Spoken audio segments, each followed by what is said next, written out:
খুশি হতে পারে না।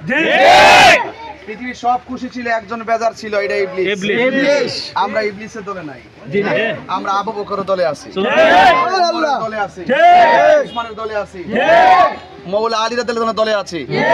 এজন্য আমরা আমাদের ঘাম জড়াবো, টাকা খরচ করবো, সময় ব্যয় করবো, আমাদেরটা আমরা করবো। আসলো না আসলো এটা আমাদের দেখা, ভালো লাগে না তারা ঘরে ঘুমাই থাকবো। আমরা মনে করি সবচেয়ে বেহতের ঈদে মিলাদুন নবী কা।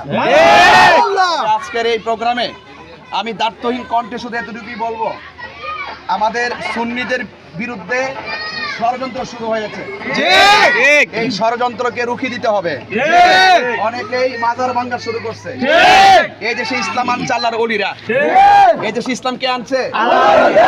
ইসলাম আনছে আল্লাহর ওলিগণ। এই ওলি আল্লাহরা এই আমাদের আহলুস সুন্নাত ওয়াল জামাতের সবাইকে ঐক্যবদ্ধ থাকতে হবে।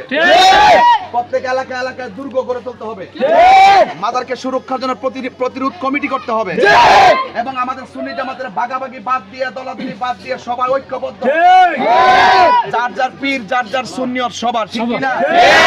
আপনারা সবাই পাশে থাকবেন।